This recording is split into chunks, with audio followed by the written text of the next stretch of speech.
मङ्गलं भगवान् वीरो मङ्गलं गौतमो गणी मङ्गलं कुन्दकुन्दार्यो जैनधर्मोऽस्तु मङ्गलम् सर्वमङ्गलमाङ्गल्यं सर्वकल्याणकारकं प्रधानं सर्वधर्माणां जैनं जयतु शासनं सहजानन्द चैतन्य प्रकाशाय महीयसे नमो अनेकान्त विश्रान्ति महिमने परमात्मने। आचार्य कुंद द्वारा रचित पंचास्तिकाय संग्रह नाम का ग्रंथ है और इसकी 14वीं गाथा जिसमें सप्तभंगी की चर्चा आचार्य भगवान ने की, यानी द्रव्य के कहा भी उसमें द्रव्य के कथन के वश द्रव्य के सत की सिद्धि यहाँ सप्तभंगी से की। स्वयं द्रव्य क्षेत्र काल भाव से अस्ति, पर द्रव्य पर क्षेत्र पर काल पर भाव से नास्ति और स्वयं द्रव्य यानी स्वयं चतुष्टय से अस्ति और पर चतुष्टय से नास्ति, ऐसा क्रमशः कथन किया जाता है। और युगपद अस्ति नास्ति का कथन अवक्तव्य होने से या एक साथ नहीं किया जा सकना होने से उसे अवक्तव्य कहा। फिर अस्ति अवक्तव्य, नास्ति अवक्तव्य और अस्ति नास्ति अवक्तव्य। इसमें कुछ चर्चा अपनी शेष है, गुरुदेव ने ली है, अपन देखते हैं। इसमें बात आती है ना कि जब स्वयं से अस्ति पर से नास्ति, तो स्वयं काल अस्ति पर काल नास्ति, तो स्वयं की पर्याय वर्तमान पर्याय की सत्ता अपने से है, पर से नहीं। तब ये चर्चा यहाँ थोड़ी ली है, पेज नंबर है 443, ऊपर की 5 पंक्ति छोड़कर, कि 11वें गुणस्थान से गिरे तो वह कर्म बिना गिरे क्या, ऐसा लोग कहते हैं। 11वें गुणस्थान में श्रेणी आरोहण की और 11वें गुणस्थान में पहुँचे और वहाँ से गिरना हुआ, तो वह कर्मों का उदय आया, उसी से तो ये हुआ, अन्यथा कैसे होता। यदि निमित्त कुछ नहीं करता, प्रश्नकार का प्रश्न है, फिर निमित्त किस काम का। कर्म का ऐसा उदय तीव्र ऐसा आ गया चारित्र मोहिनी आदि का कि वह गिर गया, तो कर्म के उदय नहीं तो गिराया, वो तो अपनी आत्म साधना में लीन थे और आत्म साधना श्रेणी आरोहण कर रहे थे और 11वें गुण स्थान में आकर वहाँ से ऐसा तीव्र उदय आया कि वे नीचे को गिर गए। तो कर्म नहीं तो गिराया, और यदि कर्म निमित्त कुछ नहीं करता, जैसा आप कहते हो कि निमित्त से उपादान में कुछ नहीं होता, निमित्त का स्वयं काल नाम वर्तमान पर्याय निमित्त का सत है, और जीव की जो हीनी अवस्था हो गई वह उसका अपना सतरूप भाव है। तो उपादान में निमित्त से कुछ नहीं होता, तो फिर निमित्त किस काम का। ऐसा निमित्त को किसी न किसी रूप से कार्य की उत्पत्ति का घटक मानने वाले अज्ञानी को ऐसा प्रश्न उठता है। तो फिर गुरुदेव यहाँ से उस प्रश्न के उत्तर में प्रति प्रश्न करते हैं, काम का निमित्त पर को है या अपने को है। तो हम कहते हैं ना किसी काम का नहीं, तो काम का निमित्त वह जो है वो पर को है कि अपने को है।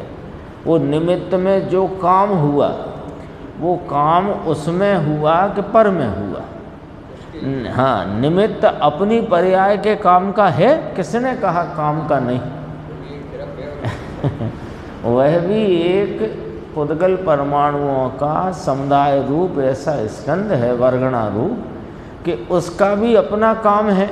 तो वह अपने काम के लिए तो काम का ही है ना। कमल खिले, कमल के लिए सूर्य का उदय हुआ है। सूर्य का उदय हुआ तो सूर्य अपने उदय रूपी काम के लिए तो काम का है ना, कमल खिलाने के लिए किसी काम का नहीं है। तो पर की पर्याय के काम का है। देखो प्रति प्रश्न किया ना, निमित्त किसी काम का, किस काम का, फिर निमित्त के निमित्त अपने काम का, और अपने काम का नहीं है क्या, तो क्या तुम समझते हो पर की पर्याय के काम का है निमित्त? यहाँ तो सर्वज्ञ देव इनकार करते हैं कि एक द्रव्य का काम दूसरा करे, ऐसे किसी काम का कोई द्रव्य नहीं, सब अपने अपने काम के। निमित्त से हो तो उपादान का काम कौन करे, और उपादान ने क्या किया? यहाँ तो इनकार करते हैं पर की पर्याय से खाली है। ये जो आए थे ना 7 बोल, तो पहले 7 नाम आए, फिर 7 का वर्णन आया, फिर उसे और सरल करने के लिए शून्य अशून्य पने की बात आई। अपने से अशून्य, पर से शून्य, और स्वयं से अशून्य है, पर से शून्य है। फिर कहा अपने से अशून्य है और पर से शून्य है, ऐसा युगपत कथन अवाच्य है। फिर कहा स्वयं से अशून्य है और एक युगपत कथन अवाच्य है। फिर पर से शून्य है वो है और युगपत कथन अवाच्य है।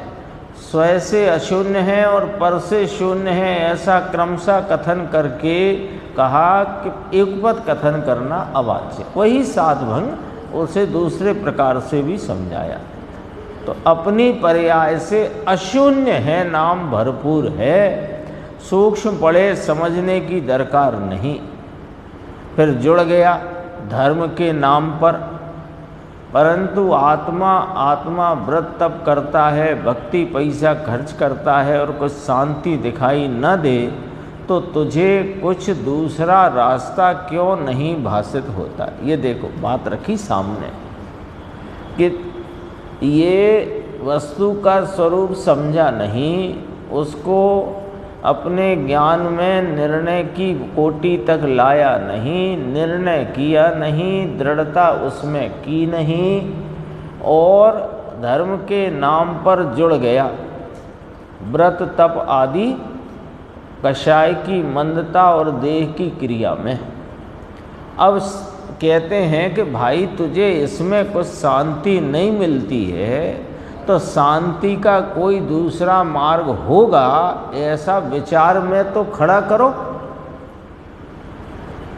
जैसी शांति मुनिराजों को है, जैसी शांति अरिहंत परमात्मा सिद्ध भगवंतों को पूर्ण प्राप्त हो गई है, उस शांति का अंश भी तेरे को इसमें नहीं मिलता, तो फिर तेरे को विचार करना चाहिए कि शांति का कोई दूसरा मार्ग होगा जिसमें शांति जैसी शांति इन्होंने अपनी परिणति में प्रकट की है, उसका कोई मार्ग और भी होना चाहिए, ऐसा अपने को विचार करना यानी स्वाभाविक है। वो नहीं है तो फिर अपन किसी पद्धति से बंधे हुए जुड़े हुए चले जा रहे हैं, वास्तव में दरकार की ही नहीं है शांति की, प्रयोजन ही नहीं रखा है ना। कहने लगे हमें भी मोक्ष चाहिए, हमको भी संवर निर्जरा प्रकट हो, पर प्रकट हो तो जिस रीति से तुम कर रहे हो उसमें प्रकट नहीं हुई, तो कोई दूसरा भी रास्ता हो सकता है और है जिससे इन्हें तो प्रकट हुई, किसी कोई नहीं हुई होती तो मान लेते। पर 5 परमेष्टि को अपन प्रतिदिन याद करते हैं, स्मरण करते हैं, वे तो आनंद में रहते हैं, शांति में रहते हैं। हाँ, तो उनको प्रकट है तो हमें क्यों नहीं प्रकट है? तो उनसे ही पूछो कि प्रभु आपने कैसे प्रकट की और आप कैसे पूर्णता को प्राप्त हुए और आप किस प्रकार इस मार्ग में प्रवर्तन कर रहे हैं, है ना। 3 परमेष्टि, आचार्य, उपाध्याय, साधु, साधक परमेष्टि और साध्य परमेष्टि। तो साधक जीवों से पूछो, साध्यों से पूछो। ये दरअसल दरकार करे ना तो सब हो, दरकार नहीं हो। शिखर जी जाने का यदि कार्यक्रम बनाए और मन में बहुत भावना हो तो फिर सबसे रास्ता पूछ ले, ट्रेन पूछ ले, वहाँ जाना कहाँ, रहना कहाँ, सब पता कर लेते हैं। डोली वाला का क्या सिस्टम है, सब पता किया। क्यों? दरकार हो तो।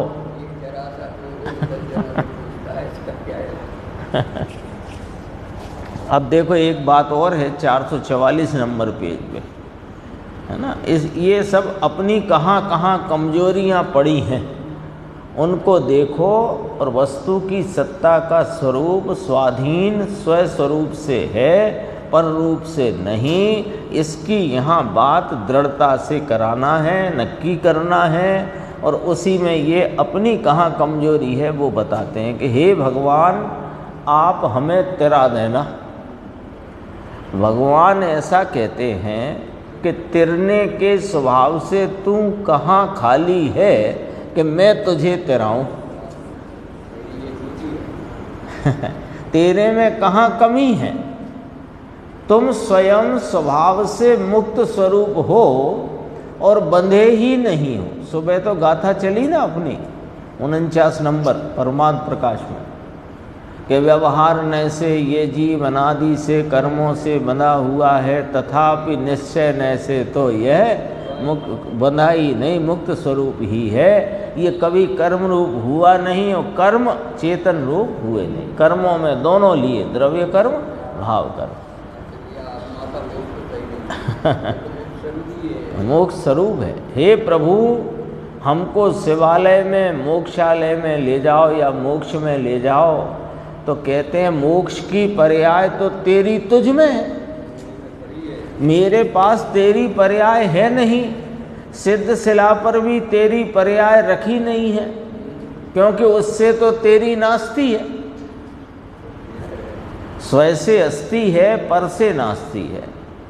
तब एक अभी बीच में आई थी ना, अपनी ये सप्तभंगी के द्वारा अपने गुण पर्याय की मर्यादा में आओ, तब तुम्हें उस अपनी मर्यादा में क्या भाव अपने को आलम्बन लेना है और किसका आलम्बन छोड़ना है, वो बात तब समझ में आती। तो अभी तुम भगवान के पास दरखास्त लगाते हो कि हमें भी मुक्त कर दो, हमारी भी मुक्ति कर दो। तो कहते हैं तेरी मुक्ति की पर्याय तेरे पास पड़ी है, हमारे पास रही होती तो हम कर देते। सिद्ध शिला में रखी होती तो तुझे वहाँ से ला कर दे देते। देखो मोक्ष की पर्याय तो तेरी तुझ में है, गुण में पड़ी है। गुण में पड़ी है कैसी कि योग्यता रूप से वह तेरे स्वरूप में, तेरे गुण शक्ति स्वभाव में तेरी मुक्ति की अवस्था रही हुई है। योग्यता रूप, योग्यता रूप से, पर्याय रूप से नहीं, योग्यता रूप से तेरी मुक्ति, तेरी पूर्ण अवस्था, तेरे पूर्ण आत्मलाभ का भाव तेरे गुणों में योग्यता रूप से पड़ा हुआ है। तेरा भगवान तेरे पास है, तू वहाँ नजर करना। हमारी तरफ क्यों नजर करता है? भगवान कहते हैं कि तुम मेरी तरफ ना देखो, तुम तो तुम्हारी तरफ देखो तो तुम्हें अपना भगवान नजर आएगा, तो तुम्हें मेरा क्या स्वरूप है ये भी ख्याल में आएगा, अन्यथा ना आएगा। देखो वहाँ नजर करो ना, तेरी पर्याय प्रकट होगी। मेरे पास तेरे गुण में तेरी पर्याय है। ये ना मेरे पास है क्या? प्रश्नवाचक। मेरे पास क्या तेरे गुण की तेरी पर्याय क्या मेरे पास है जो मैं तुम्हें दे दूं? कि 6 महीने 8 समय में मैंने ठेका लिया है 608 जीव मुक्त करने का, तो तुम्हारी भी दरखास्त लगा लेता हूं। तुम्हारी दरखास्त लगाना है तो अपने पास लगाओ स्वयं में। तो कैसे कि नज़र करो अपनी, मैं बता सकता हूँ कि तुम्हारा क्या स्वरूप है और मेरा क्या स्वरूप है। अरे मेरा और तुम्हारा स्वरूप समान है, ये बता ही रहे हैं, है ना। तो उसमें तो कितने अच्छे कलश लिए नियम सार में। किस नय से मैं भवलीन संसारी और सिद्धों में मैं अंतर किस नय से देखूं। यानी कोई नय ही नहीं हो, जिस नय से अंतर करते हो वो नय नय नहीं होता। तो गुरुदेव कहते हैं यहाँ व्यवहार की मस्करी उड़ाई है। जिस नय से अंतर है वो नय नय ही नहीं है। क्यों कि वो झूठा नय है। उसमें लिया नियम सार में कलश आया है। हाँ, भवलीन संसारी और सिद्धों में मैं किस नय से अंतर देखूं। मेरे गुण में क्या तेरी पर्याय रखी है। भगवान ऐसा कहते हैं, फिर भी तथापि भगवान के पास जाकर मांगता है, हे प्रभु आप दीन दयाल हो, आप करुणा के सागर हो, आप कृपा निधान हो, मेरे ऊपर आप ऐसी कृपा करो कि मेरा ये संसार अनादि का मिट जाए, कट जाए। कहे ऐसा तो कहा वह तो एक शुभ विकल्प हो, तो ऐसा वचन ऐसा परिणाम होता है। श्रद्धा में, अपने श्रद्धान में विकल्प से हो जाएगा या होता है और पर से होता है, ऐसी बात है नहीं। श्रद्धा में रखना ही मत कभी भी कि भगवान से मिल जाएगा। तथापि अभी कषायों के उद्वेग में, कषाय का ही उद्वेग है, भक्ति के भाव में अंतर में ऐसा एक शुभ विकल्प कषाय की मंद भाव का आता है कि हे प्रभु आप कृपा निधान हो, जगत के तारणहार हो, हमको भी तार दो।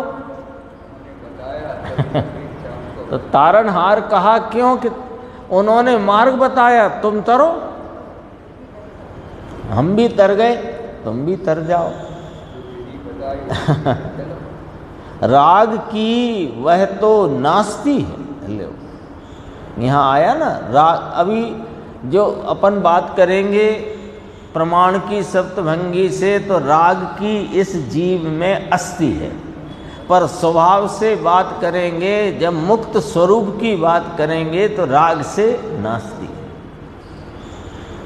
अपने से अपने को ना माने और अपने को पर से माने वह नास्तिक है। जिससे अपनी नास्ती, उससे अपनी अस्थि मानना नास्तिकपना है।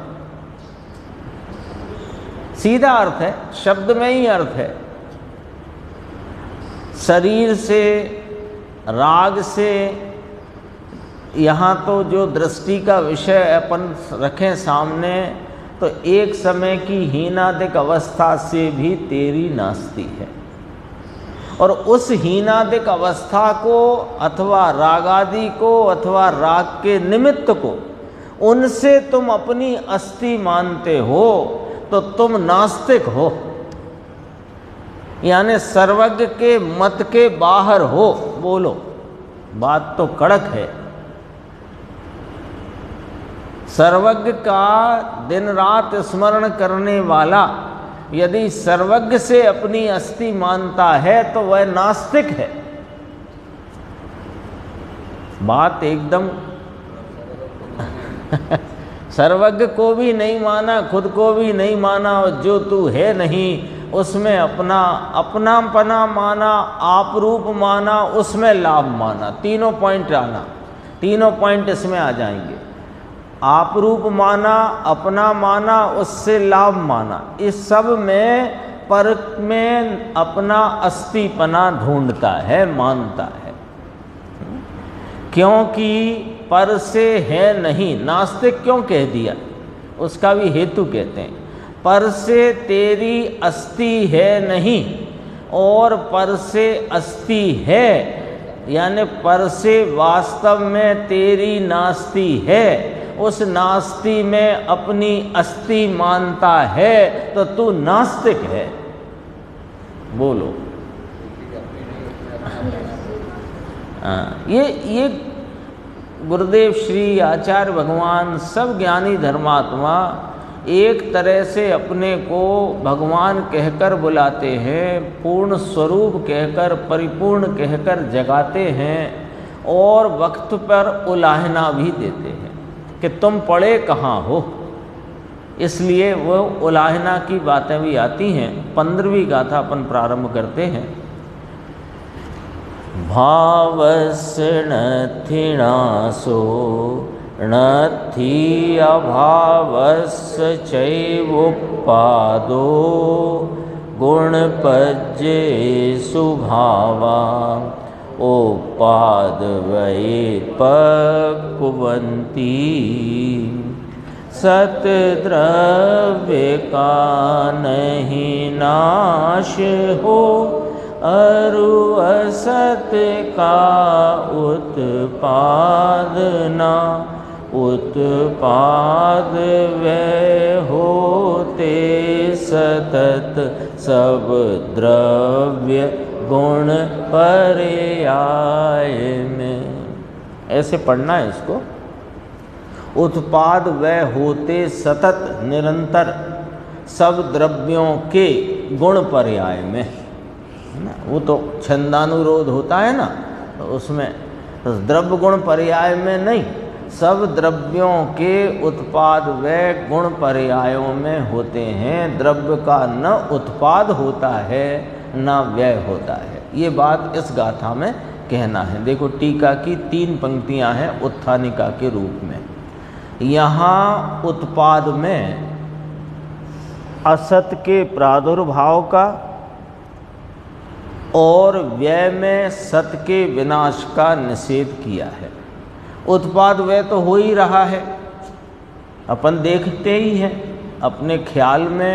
उस पर्याय की व्यक्तता में नवीन भाव का उत्पाद और पूर्व भाव का विनाश अपने देखने में आता ही है।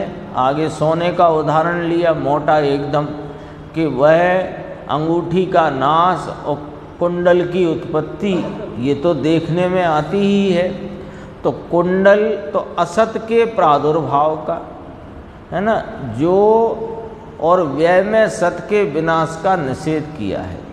यानी कि कोई वस्तु थी नहीं जो कि वो कुंडल रूप से उत्पन्न हो गई, ऐसा नहीं है। और कोई वस्तु थी जो अंगूठी के साथ चली गई, ऐसा नहीं है, है ना। ये पहली लाइन का अर्थ, इसको ब्रैकेट में लिया।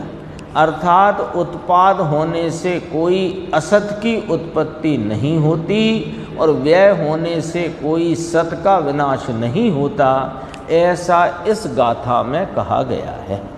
आ गया ख्याल में, उत्थानिका ख्याल में आ गई ना, क्योंकि अब वो सारी चर्चा का डायरेक्शन वो उधर ही जाएगा। उत्थानिका अपने को समझना जरूरी है, क्योंकि किस दिशा में ये बात कर रहे हैं वो अपने ख्याल में रहनी चाहिए। जैसे अपन ने दृष्टांत ले लिया सामने कि जैसे कुंडल की उत्पत्ति और अंगूठी का नाश, ये तो अपने लक्ष्य में आई बात, ख्याल में आई। तो अंगूठी के उत्पत्ति रूप से कोई वस्तु थी नहीं, उसका उत्पाद हो गया है, ऐसा नहीं है। और अंगूठी का नाश हुआ, अंगूठी पर्याय का, तो कोई वस्तु जो अंगूठी पर्याय में थी उसका नाश हो गया, ऐसा नहीं है। तो जो नवीन पर्याय है उसे असत कहा, और पूर्व पर्याय में जो विनाश हुआ तो उसमें सत था। लो हम तो, हमारी 10 ग्राम की सोने की अंगूठी थी, ये सोना ही चला गया क्या? कभी ऐसा अपने को प्रतीत होता है? और ये कुंडल आपने हमें दे दिए 9 ग्राम के, 10 ग्राम के, तो ये कुंडल कहाँ से आ गए? सोना तो गया अंगूठी के साथ। ऐसा कभी लगता है क्या? क्यों नहीं लगता कि उसमें अपन को बराबर ख्याल में है। ऐसे ही किसी भी वर्तमान पर्याय की उत्पत्ति में कोई वस्तु है ही नहीं उसका उत्पाद नहीं हो जाता, और पूर्व पर्याय के नष्ट होने में जो वस्तु उस पर्याय से परिणमित थी उसका नाश नहीं हो जाता। ये बात इस गाथा में समझाना है। देखो अन्वयार्थ देखते हैं। भावस्य नाशः न अस्ति, भाव का नाम सत का। यहाँ भाव का अर्थ क्या है? भाव रूप सत वस्तु। सत द्रव्य लक्षणम आ गया है ना, अपने 3 लक्षण आए थे द्रव्य के। सत द्रव्य का लक्षण है, अथवा उत्पाद व द्रव्य का लक्षण है, अथवा गुण पर्याय वो द्रव्य का लक्षण है। तो सत लक्षण लो यहाँ पर। तो सत नाम द्रव्य, भाव नाम द्रव्य, यहाँ भाव नाम सत, सत नाम द्रव्य। देखो हाँ, भाव का नाम सत का नाश नहीं है, तथा अभावस्य उत्पादा नास्ति, और अभाव का नाम असत का उत्पाद नहीं है।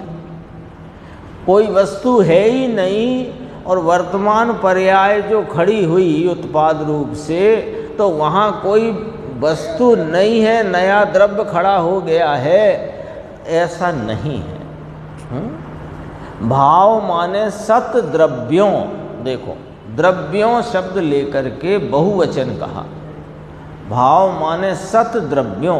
जगत में कितने द्रव्य हैं कि अनंत द्रव्य हैं, जाति से 6, संख्या से अनंत। तो प्रत्येक द्रव्य इस फार्मूले में फिट है। तो सभी द्रव्य सतरूप द्रव्य, तो सत द्रव्यों ये बहुवचन लिया, अपन एक में लो। प्रत्येक द्रव्य गुण पर्यायों में उत्पाद व प्रक्रवरंती, है ना, पकुवंती शब्द आया था प्राकृत में, इसका संस्कृत आया प्रक्रवंती, करते हैं। उत्पाद वे कहाँ करते हैं कि गुण पर्यायों में। कौन? द्रव्य। तो वे उत्पाद वे गुण पर्यायों में करते हैं, अर्थात अर्थ क्या निकला कि द्रव्य का उत्पाद नहीं होता और द्रव्य का व्यय नहीं होता।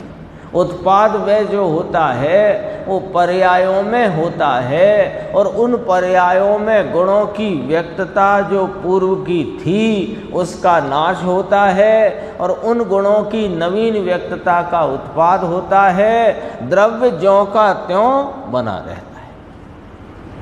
ये बात यहाँ समझाना है। टीका, भाव का यानी सत द्रव्य का यानी द्रव्य रूप से विनाश नहीं है। सत कहा ना, तो सत के साथ द्रव्य रूप शब्द लगाया। क्यों? कि उत्पाद सत, व्यय सत, द्रव्य सत, ऐसा भी लिया था ना, एक ही सत के विस्तार। लेकिन यहाँ द्रव्य रूपता, उस सत में द्रव्य रूपता की बात कर रहे हैं। जो उत्पाद द्रव्यार्थिक नय के द्वारा जो उत्पाद वैसे रहित है वह द्रव्य। तो कहा भाव का यानी सत द्रव्य का, यानी उस सत के द्रव्य रूप से विनाश नहीं है।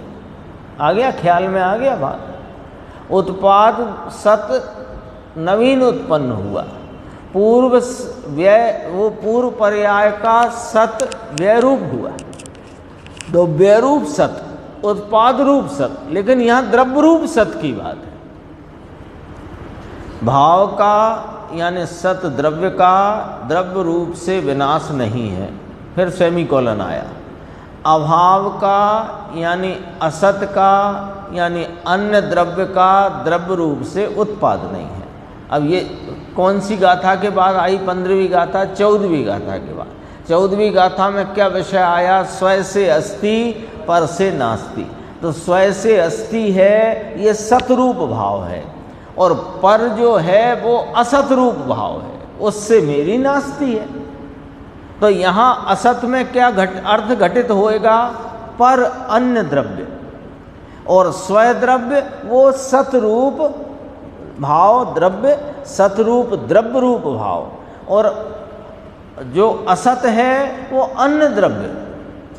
तो यहाँ कहते हैं भाव का द्रव्य रूप से विनाश नहीं है, अभाव का यानी असत का यानी अन्य द्रव्य का द्रव्य रूप से उत्पाद नहीं है, परंतु भाव यानी सत द्रव्यों, सत के विनाश और असत के उत्पाद बिना ही वे जो द्रव्य हैं वे सत द्रव्य रूप सत उसके विनाश बिना और द्रव्य रूप सत के उत्पाद बिना ही गुण पर्यायों में विनाश और उत्पाद करते हैं। कौन? वे द्रव्य।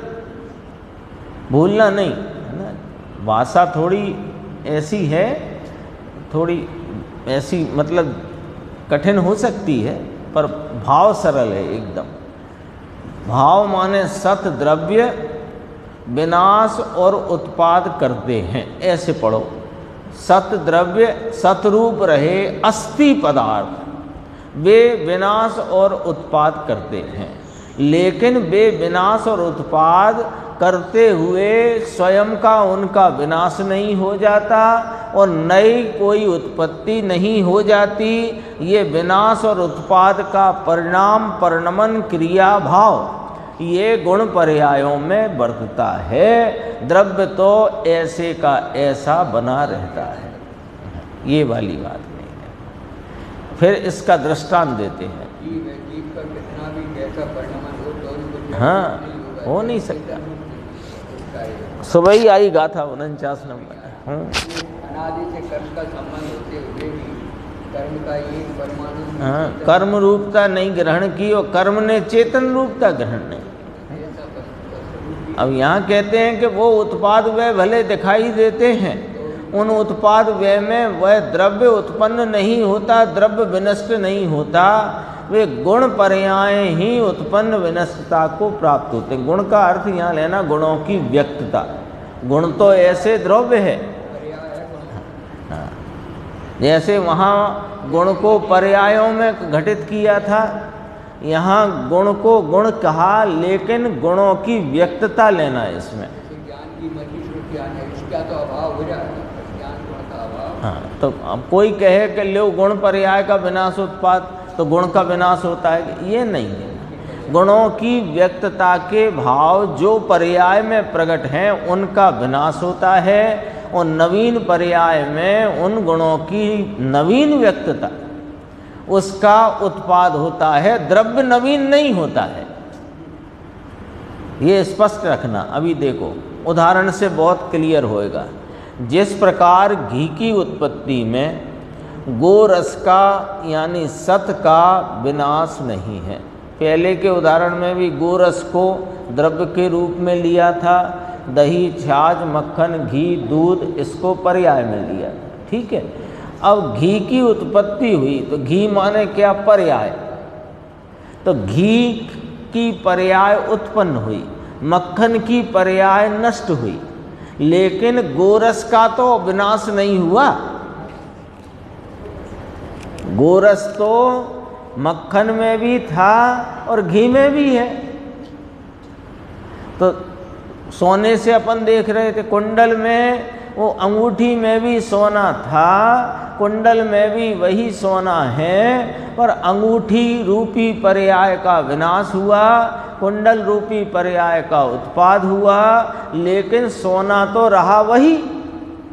तो उसकी उत्पत्ति विनाश माने कि न माने, दृष्टांत में से ही आप अपन जवाब खोज सकते कि कुंडल की उत्पत्ति और अंगूठी का विनाश इन पर्यायों के परिवर्तन में व्यय उत्पाद रूप भाव में क्या सोने की उत्पत्ति हुई? क्या सोने का विनाश हुआ कि नहीं हुआ? ऐसे ही द्रव्य का अपनी वर्तमान पर्याय में उत्पाद जो पर्याय का हुआ उसमें द्रव्य कोई नया उत्पन्न नहीं हुआ और पूर्व पर्याय का विनाश हुआ उसमें द्रव्य का कोई नाश नहीं हुआ। तो ये समझाया कि घी की उत्पत्ति में गोरस का यानी सत का यानी द्रव्य रूपता का विनाश नहीं है, तथा गोरस से भिन्न पदार्थांतर असत का उत्पाद नहीं है। जैसे घी है तो घी में जो घी रूप पर्याय आई उसमें गोरस का विनाश नहीं हो गया है। मक्खन में गोरस था और घी बन गया तो गोरस नहीं है, अब कोई और वस्तु खड़ी हो गई है, ऐसा तो नहीं है। घी बन गया तो अब इसमें मूंगफली का तेल का उत्पाद हो गया, ऐसा तो नहीं हुआ। पदार्थांतर है ना, तो पदार्थांतर का असत का उत्पाद नहीं है, किंतु गोरस को ही सत का विनाश और असत का उत्पाद किए बिना ही, गोरस रूपी सत उसका विनाश हुए बिना ही और अन्य पदार्थ का उत्पाद हुए बिना ही पूर्व अवस्था से विनाश को प्राप्त होने वाले और उत्तर अवस्था से उत्पन्न होने वाले स्पर्श रस गंध वर्णादिक परिणामी गुणों में, गुण परिणामी है ना, उनकी व्यक्तताएं होती हैं। तो स्पर्श रस गंध वर्णादिक परिणामी गुणों में मक्खन पर्याय विनाश को प्राप्त होती है, गोरस नहीं। तथा घी पर्याय उत्पन्न होती है। मक्खन की पर्याय का नाश, घी पर्याय की उत्पत्ति। तो घी पर्याय में मक्खन के विनाश के साथ गोरस का विनाश नहीं हुआ और अन्य किसी पदार्थ का उत्पाद नहीं हुआ। दोनों बातें रखना है। हाँ, सत का विनाश और असत की उत्पत्ति नहीं होती। वो गोरस द्रव्य रूपता से जो गोरस मक्खन में वर्तता था वही गोरस अभी घी में वर्तता है। ये तो सबको समझ में आ जाए। सर्वकालिक सोने के, घी के ये उदाहरण तो सर्वकालिक है। उसी प्रकार, ये तो दृष्टांत हुआ था, अब सिद्धांत कहते हैं उसी प्रकार सर्व भावों का यानी समस्त द्रव्यों का ऐसा ही है। जितने जगत में द्रव्य हैं, चेतन अचेतन, 6 कहें तो जीव पुद्गल धर्मास्ति अधर्मास्ति आकाश काल, और 2 कहें तो चेतन अचेतन, जितने द्रव्य हैं उन सब का ऐसा ही है जैसा गोरस का है, जैसा सोने का है। आया ख्याल में? अर्थात समस्त द्रव्यों को नवीन पर्याय की उत्पत्ति में सत का विनाश नहीं है तथा असत का उत्पाद नहीं है। सत कौन है? गोरस घी मक्खन वाले दृष्टांत में गोरस सत है, मूंगफली का तेल असत है और घी की पर्याय का उत्पाद है, मक्खन की पर्याय का विनाश है। तो घी की पर्याय की उत्पत्ति में अन्य पदार्थांतर की उत्पत्ति नहीं है और मक्खन के विनाश में वो घी गोरस का नाश नहीं। ऐसा ही सब द्रव्यों में लगाओ, ऐसा यहाँ आदेश किया आचार्य भगवान ने। किंतु सत का विनाश और असत का उत्पाद किए बिना ही वही सत, वही सत। अब यहाँ सत में कह लेना द्रव्य, वही द्रव्य पहले की नाम पुरानी अवस्था से विनाश को प्राप्त होने वाले और बाद की यानी नवीन अवस्था से उत्पन्न होने वाले परिणामी गुणों में परिणमन नाम व्यक्तता होती है। तो उन्हें कहा परिणामी गुण। परिणामी गुणों में क्या होता है कि पहले की पर्याय का विनाश और बाद की पर्याय की उत्पत्ति होती है। सत का न विनाश होता है न सत का असत का उत्पाद होता है। सत का विनाश नहीं, असत का उत्पाद नहीं। उत्पाद व रूप जो भाव दिख रहे हैं उनमें परिणामी गुणों की व्यक्तता के पूर्व भाव का नाश और वर्तमान भाव का उत्पाद होता है और द्रव्य वही रहता है। ये इस गाथा में थी। गुरुदेव की बात अपन देखते हैं थोड़ी सी। क्या कहते हैं देखो, टीका से बात ली। यहाँ उत्पाद में असत के प्रादुर्भाव का, प्रादुर्भाव माने उत्पन्न होने का, और व्यय में सत के विनाश का निषेध किया है। ल्यो, इसमें क्या समझना? अपने को लगे इसमें क्या समझना? हैं। सोने की बात आई गई, घी गोरस की बात आई गई और आएगी अभी, पर समझना क्या, समझने का अर्थ निर्णय क्या करना है, वो पॉइंट वो है। कहते हैं उत्पाद में असत उपजता है, ऐसा नहीं, क्योंकि द्रव्य वह उपजा ऐसा नहीं होता। द्रव्य जगत में नहीं था और द्रव्य उपजा ऐसा नहीं है।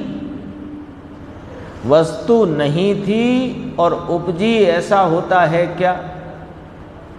है, उसमें पर्याय उत्पन्न होती है, परंतु द्रव्य नया उत्पन्न होता है ऐसा नहीं है ना। एक गुरुदेव ने आगे चर्चा ली तो उसमें लिया, कोई होंगे पंडित प्रवचन करते थे, व्याख्यान करते थे, उन्होंने कहा कि देखो संसार में जीवों की संख्या बढ़ती जा रही है।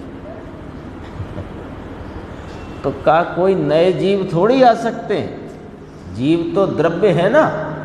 संसार में जीवों की संख्या बढ़ती जा रही है, तो बढ़ ही नहीं सकती, घट नहीं सकती।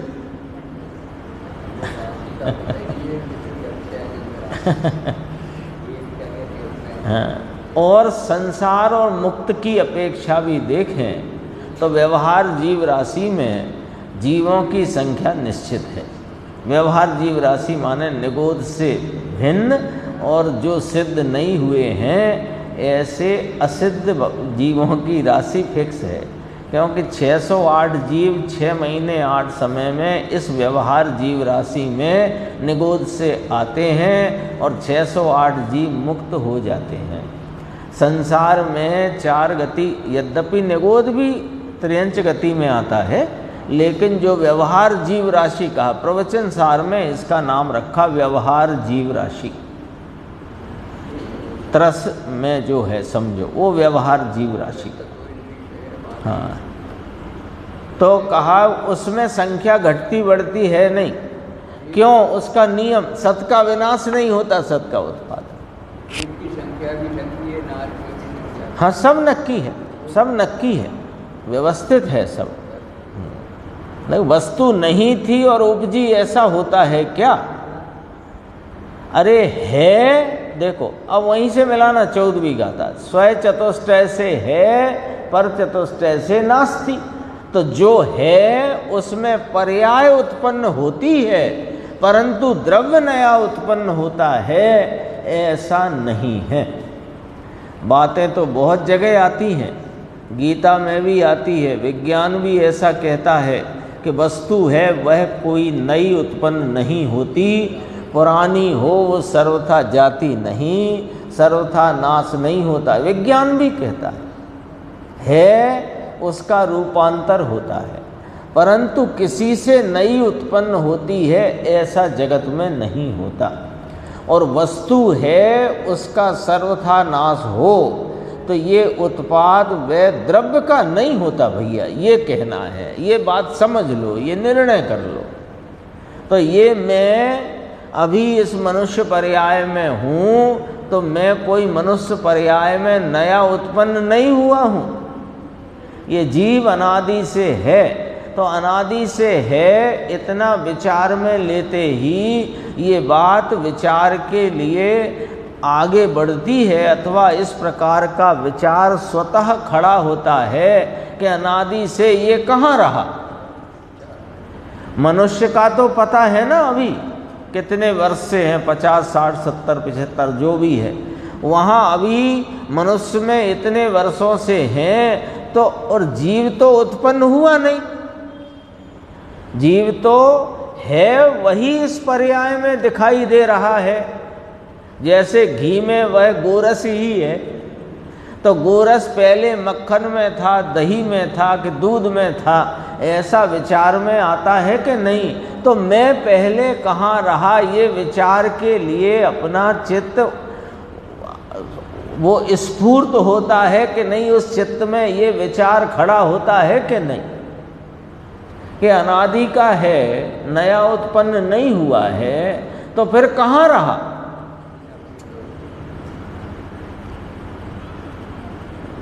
और कहाँ जाएगा, नाश होता नहीं।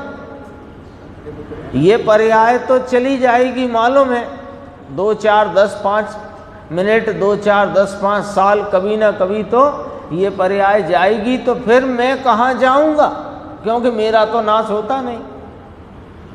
ये चर्चा में से अपने को परीक्षा नहीं देना, अपने को अपनी सत्ता का विचार करना है। यदि ये बात सर्वज्ञ देव ने कही कि द्रव्य का विनाश नहीं होता, नवीन द्रव्य की उत्पत्ति नहीं होती, तो मैं नया उत्पन्न हुआ नहीं और मेरा विनाश होगा नहीं, तो मैं कहाँ रहा और कहाँ जाऊंगा। ये विचार में ले तो आत्म कल्याण के लिए इसको जागृति आए। अभी वर्तमान पर्याय में तन्मयता के कारण ऐसा लगता है कि अभी जीवन के 2 5 साल 10 साल बचे हैं, इनका कुछ सदुपयोग कर लो, आगे की पीढ़ी की व्यवस्था कर दो, अपनी कुछ आगे के भव की व्यवस्था कर लो। ये इतने पर ही अपना विचार रुक जाता है। वह वास्तव में यानी अपने कल्याण के लिए ये कोई उचित भाव नहीं है। यदि अपना कल्याण चाहते हैं, क्यों चाहते हैं कल्याण? क्योंकि ये पर्याय तो चली जाएगी, छूट जाएगी, पर मेरा विनाश नहीं होता। तो विचार में तो लेना चाहिए ना, इसलिए बात है। देखो, वस्तु है उसका सर्वथा नाश हो, यह उत्पाद व द्रव्य का होता नहीं भैया, ऐसा कहते हैं, ऐसा सिद्ध करते हैं। रॉकेट क्या उड़ता था, रॉकेट की पर्याय रॉकेट के परमाणु हैं, वे तो कायम हैं, उनकी पर्याय उत्पन्न होती है और पर्याय का व्यय होता है। वह तो अवस्था उत्पन्न और व्यय हुई है ना, 448 पेज है। वस्तु नई उत्पन्न हो और वस्तु नहीं थी और नई होए, ऐसा नहीं होता। महासिद्धांत है ये, सामान्य नहीं है, महासिद्धांत है। इसमें से अपने आप बहुत सारे विचार खड़े हो जाएंगे, पर वो क्या हो गया कि सुनते सुनते सब सुन के ऐसी आदत बन गई कि सुन लेते हैं और विचार के लिए हमारा चित्त उद्वेलित नहीं होता, और जो अभी प्राप्त पर्याय है इसकी तन्मयता ऐसी गहराई तक है, अनादि का संस्कार है ना ये, तो उसमें ही उसी के चक्कर में पड़े रहते हैं। देखो, उत्पाद में असत का प्रादुर्भाव अर्थात असत की उत्पत्ति। असत का अर्थ क्या? पदार्थ था नहीं और उत्पन्न हुआ, ऐसा नहीं होता।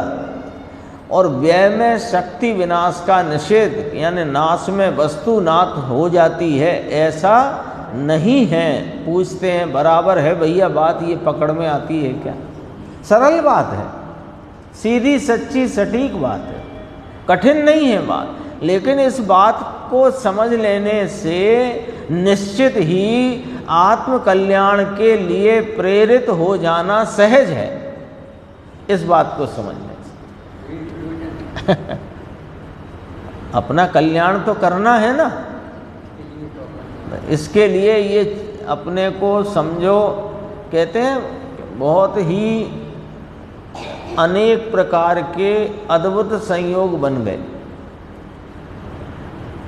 यानी आर्य देश मिला, जैन कुल मिला, मनुष्य पर्याय मिली, उसमें ये बात सुनने मिली, सुनने की थोड़ी रुचि जिज्ञासा, नहीं तो सब थोड़ी सुन पाते हैं, सुनने नहीं मिलती हर एक को। पर सुनकर सुन्न नहीं होना, सुनकर अपने अंदर में जो बात सामने आई है उस पर ज़्यादा नहीं तो 2 मिनट तो विचार करना ही चाहिए। क्या आई, उसमें क्या कहना चाहते हैं, फिर यदि ऐसा है तो फिर आगे क्या है, क्या करना है, क्या हो सकता है। बहुत उसमें बातें बहुत हैं। देखो, नाश में वस्तु नाश होती ऐसा नहीं पूछते हैं, बराबर है। उत्पाद होने से कोई शक्ति असत की उत्पत्ति नहीं होती और व्यय होने से कोई सत का विनाश नहीं होता, ऐसा इस गाथा में कहा गया है। अभी तो उत्थानिका की चर्चा ये की, समझ में आया। अब देखो यहाँ से अपन थोड़ी चर्चा देखते हैं। पेज नंबर आ गया 449। ये भी थोड़ी चर्चा है, ये भी देख लेना, बहुत अच्छी है समय। यहाँ तो अभी ऐसा कहते हैं कि ईश्वर करता है, ईश्वर से बनता है, धूल भी नहीं। सुनो ना, ईश्वर है, तुम कहते हो ईश्वर है और ईश्वर ने सबको बनाया। यहाँ बात क्या चल रही है कि नया द्रव्य कोई उत्पन्न होता नहीं और जो है उसका नाश होता नहीं, तो ईश्वर ने बनाया, ये बात तो मिथ्या सिद्ध हुई। तो ईश्वर ने बनाया ऐसा यदि तुम मानते हो तो हमारा प्रति प्रश्न है कि ईश्वर को किसने बनाया? और ईश्वर ने दूसरे को बनाया तो ईश्वर को किसने बनाया? तो कहे कि ईश्वर तो थे, तो वे थे तो ये भी थे।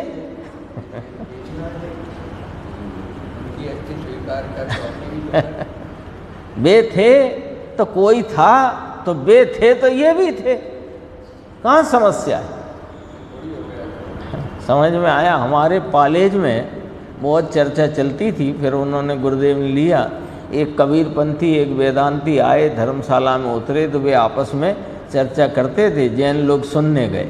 अब अपनी बात कहते हैं, वो तो कहे वेदांती कहे, कबीर कहे ईश्वर ईश्वर करता नहीं, वेदांती कहे कि नहीं ईश्वर ही करता है। ऐसी उनकी अपनी चर्चा चलती थी। अपन तो अपनी बात देखते हैं। देखो कौन है ईश्वर?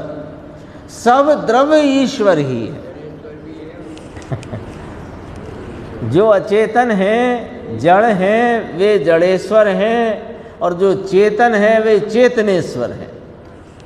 प्रत्येक द्रव्य प्रभु है, ईश्वर है। अपने कार्य की करने के लिए जो स्वतंत्र है वही ईश्वर होता है, समर्थ है।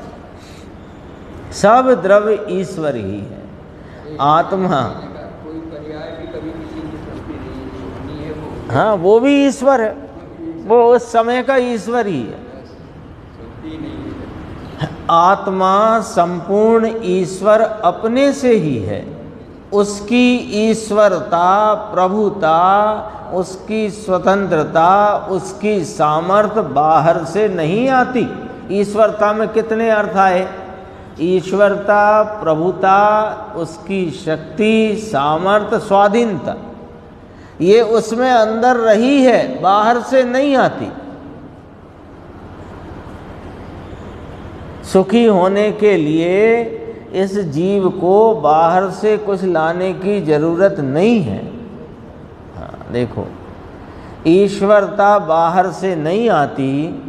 एक तो यह विचार कि ईश्वर अपने में पूर्ण आत्मा ईश्वर है। प्रत्येक आत्मा परिपूर्ण रूप से ईश्वर स्वरूप है, तो उसकी ईश्वरता प्रकट करने में दूसरे साधन की आवश्यकता नहीं है। लो एक काम तो ये निपटा। सत का विनाश नहीं होता, असत की उत्पत्ति नहीं होती। इसमें से ये बात खड़ी हुई कि मेरा कभी उत्पत्ति हुई नहीं, मेरा विनाश होगा नहीं। अपन तो अपनी देखो, और मैं स्वयं ईश्वर स्वरूप हूँ। तो ईश्वर स्वरूप हूँ तो मेरी ईश्वरता यानी मेरी प्रभुता, यानी मेरी स्वाधीनता, यानी मेरी सामर्थ्य, उसे प्रकट करने के लिए मुझे दूसरे साधन की आवश्यकता नहीं है। यदि दूसरे की आवश्यकता पड़े तो ईश्वर कैसा? बहनश्री का एक बोल आता है, द्रव्य की परिभाषा करी। द्रव्य की, द्रव्य उसे कहते हैं जिसे अपने काम के लिए किसी की राह नहीं देखना पड़ती, उसका नाम द्रव्य है। काम माने उसकी पर्याय, जिसकी पर्याय की प्रकटता, व्यक्तता, परिणमन के लिए उसे किसी की राह नहीं देखना पड़ती, उसका नाम द्रव्य। यद्यपि दूसरे साधन उसमें है नहीं, उनकी तो नास्ती है। 14वीं गाथा रखो, स्वयं सामर्थ्य से अस्ति और पर से नास्ति। समझ में आया? अरे दूसरे साधन तो नहीं, परंतु ये विकल्प के साधन से आत्मा का द्रव्य उत्पन्न नहीं होता, क्योंकि विकल्प है वह तो राग है, और स्वभाव से तो यह वीतरागता का पुंज परिपूर्ण द्रव्य है।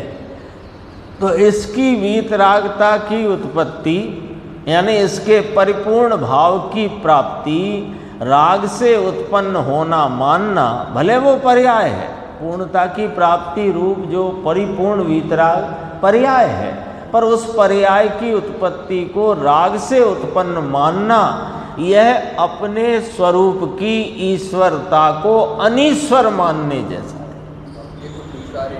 अपने को ईश्वर न मानकर अपने को अनीश्वर माना तो अपना ही अनादर है, किसी और का नहीं। समझ में आया? फिर से कहा थोड़ा सा और है ईश्वर वाला प्रकरण। ये तो हिंदी चलता है, अपनी ईश्वरता में परिपूर्ण ईश्वर है। ध्रुव परिपूर्ण आनंद, परिपूर्ण ज्ञान, परिपूर्ण श्रद्धा, परिपूर्ण शांति, संपन्न स्वच्छता, परिपूर्ण प्रभुता पड़ी हुई है, पड़ी है अनादि से अनंत काल तक ऐसा ही रहे, परिपूर्ण परिपूर्ण परिपूर्ण। यदि ऐसी परिपूर्णता यानी प्रभुता है तो वह पर के आश्रय से है, ऐसा नहीं है, क्योंकि स्वयं से अस्ति पर से नास्ति। अपनी प्रभुता पर है तो है, ऐसा नहीं है। अपनी प्रभुता अपने से है एक बात, और अपनी प्रभुता अंदर में जो पूर्ण है वह विकल्प से उत्पन्न हो तो विकल्प तो राग है, और राग से अपनी प्रभुता वीतरागता उत्पन्न होना ऐसा मानना, वह संपूर्ण वीतराग भाव का अनादर करने जैसा है। वह द्रव्य स्वभाव को नहीं मानता। वो पर्यायों के नाटक में पर्याय मात्र ही अपने को मानता है, क्योंकि वही उत्पन्न विनष्ट हो रही है और उसकी उत्पत्ति की तालावेली में रहता है। वह अपने द्रव्य स्वभाव का, परिपूर्ण भाव का, प्रभुता का, ईश्वरता का अनादर करता है, मानता नहीं। द्रव्य स्वभाव है वह अपनी निर्मल पर्याय में उत्पन्न होता है, प्रकट होता है। उत्पन्न होता माने प्रकट होता है। राग है तो निर्मल पर्याय में उत्पन्न नाम प्रकट होता है, ऐसा नहीं है। विकल्प का नाश हुआ तो द्रव्य ने विकल्प का नाश किया, और द्रव्य प्रभुता से परिपूर्ण है तो उस प्रभुता की शक्ति रूप से व्यक्त पने की पर्याय द्रव्य ने उत्पन्न की है, पर से उत्पन्न हुई नहीं, राग से उत्पन्न होती नहीं। यहाँ तक चर्चा आई, शेष चर्चा आगे की स्वाध्याय।